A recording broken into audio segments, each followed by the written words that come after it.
action for their response to the January 6th riot. I'm Melissa Howell. The accused Potomac River rapist has been indicted for murder by a D.C. grand jury. For the first time since the pandemic began, tailgaters back at FedEx Field. What's the timeline for the Silver Line extension now? I'm John Aaron. 4 o'clock.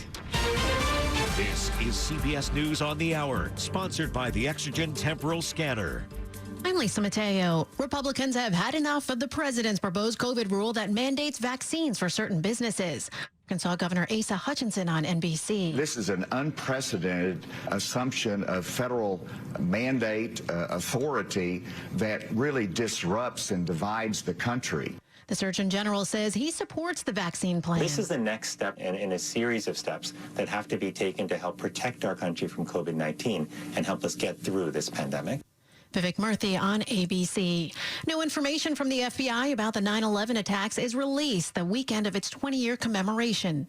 It runs 16 pages and is partially redacted. It points to contacts between the hijackers and Saudi associates, but it offers no evidence that the Saudi government was complicit in the attacks. They killed nearly 3,000 people. Relatives of many of them have sued Saudi Arabia for billions of dollars, contending it was. CBS's Tom Foti.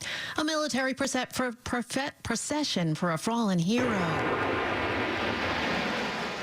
The sound of jets flying overhead in Logansport, Indiana, the hometown of Marine Corporal Humberto Sanchez. He was killed in the suicide bombing at Kabul Airport. A new CBS News poll reveals how Americans feel about the war on terror. CBS News Deputy Director of Surveys Jennifer DePinto. When we ask about the broader approach the U.S. should take to fight terrorism, more Americans prefer that we become less involved with other countries, not more.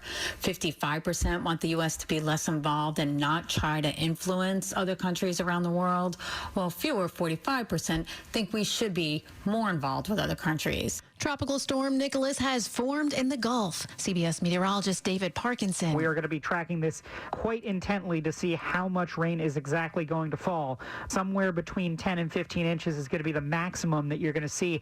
And that's going to be over the span of probably late Monday to midday Wednesday. Just 2 more days for California voters to weigh in on whether Governor Gavin Newsom should be recalled. It seems pretty steady. I mean, we're not seeing crowds or any lines. Voters are dropping off their mail-in ballots and voting in person in Kearney Mesa. Right now, we've already received nearly 800,000 mail ballots in the building that are being processed. We've also seen a little over 2,000 in-person voters here at the registrar's office. KFMB TV's Ariana Cohen.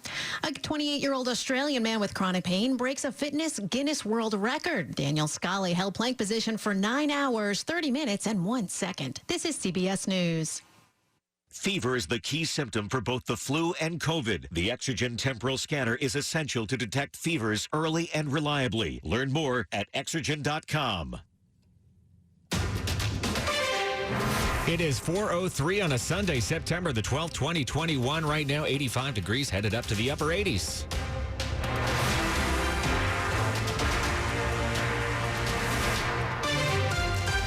And good to have you along this afternoon. I'm Mike Murillo. The top local stories we're following this hour. The U.S. Capitol Police is calling for disciplinary action against some of their officers. The decision comes in response to their actions the day of the January 6th riot. After dozens of internal investigations, 6 Capitol Police officers are now facing several violations, which include 1 case each of failure to comply with directives, improper remarks, and improper dissemination of information.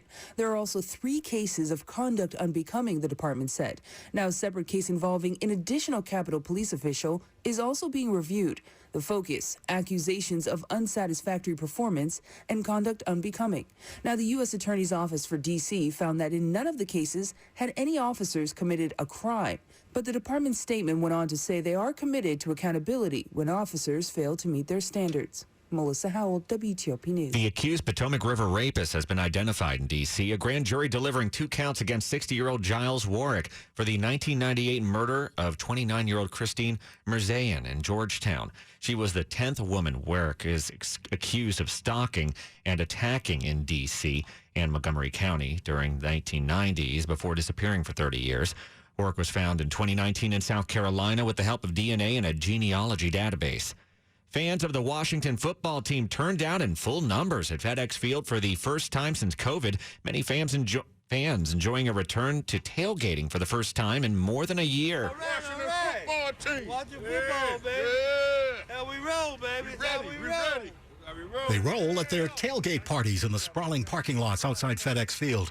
From big RVs, converted buses, vans, and cars, they dine and drink and toast the return of all fans to FedEx Field. I'm glad to be here. We needed this, a break. Get into the stadium and have a good time. Veteran tailgater D.K. Williams, who operates the bus named Diesel 44 in honor of John Riggins, proclaimed the Washington football team's opening game a very special occasion. It's homecoming. We haven't been here over almost 2 years. This is a beautiful thing. Outside FedEx Field, Dick Iuliano, WTOP News. It's looking like the Silver Line extension at Dulles Airport and beyond might open to passengers sometime next year based on a new key milestone leaders discussed this past week. Before Metro can start the process of taking over the extension, the Metropolitan Washington Airports Authority, which is overseeing the project, must declare it substantially complete. Metro's Andrew Off told Metro board members Thursday, we are comfortable with MWA's projection of substantial completion, before the end of this calendar year, most likely at some point in November. Keith Couch with Capital Rail Constructors, the project's main contractor, later added in a statement that they're working together with Metro and the Airports Authority to improve on the schedule and that they're targeting substantial completion in the fourth quarter of this year. John Aaron, WTOP News. There's a new time capsule inside the pedestal that once supported Richmond's Robert E. Lee statue. The state says the time capsule included remembrances of current events, including items related to COVID-19 and racial justice protests. The Lee statue was removed last week.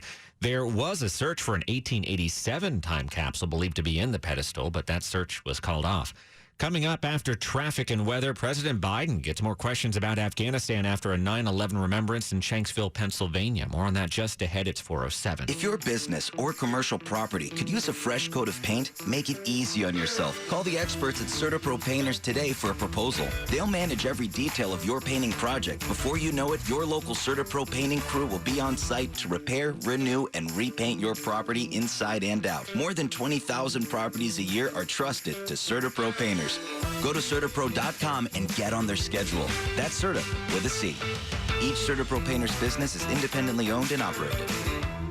In commemoration of the 20th anniversary of the September 11th attacks, Verizon reflects on the historic significance of this event and previews how the country continues to move forward. Here's Charles H. Ramsey, former Metropolitan Police Department chief. One of the benefits that actually came as a result of 9/11 and knowing that, attacks like that could happen in our own homeland, the cooperation between local, state, and federal agencies was